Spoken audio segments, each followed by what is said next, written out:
India will sign a long-awaited Free Trade Agreement or FTA with the United Kingdom when Prime Minister Narendra Modi lands in London on July 24th.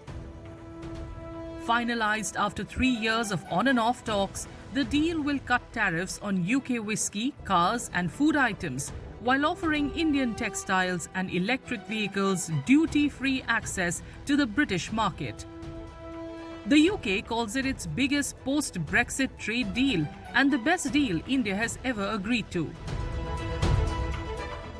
Well, the main thing, of course, is also first you look at the goods sector. In fact, almost 99% of Indian goods are going to be, entering the United Kingdom market without any tariffs. Similarly, I think the British company they will find large Indian growing market because close to 90% of their products also can enter, but of course in a phased manner. But I think close to 60% the products can enter immediately. Particularly if you look at the food and drink sector, in this sector, almost 90% of their exports are the Scotch whisky. And today we have about 150% tariff on this. And this is going to reduce very substantially to about 60-70%. India will cut Scotch whisky duty from 150% to 75% immediately and to 40% over 10 years, lower auto tariffs to 10% under quotas, and open £38 billion in government tenders to UK firms.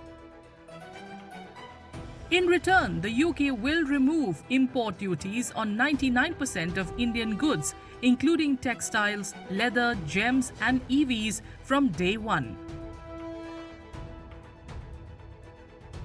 Indian IT experts, yoga instructors and chefs will get short-term visas, while a social security pact waives UK national insurance for Indian professionals for 3 years. It'll give businesses a more predictable framework, not only to carry out trade. As I was saying in a previous interview, it isn't just about tariff reductions, important as they are and widespread though they will be. It's also about improving the terms of trade. In other words, the processes by which trade is carried out. That would also include the sort of larger economic circumstances. It includes customs arrangements on rules of origin. It includes government procurement. And of course, there is a huge and very important set of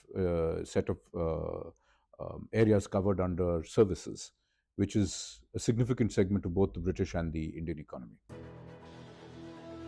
Once signed, the deal will undergo legal checks and UK Parliament approval, likely taking effect in about a year.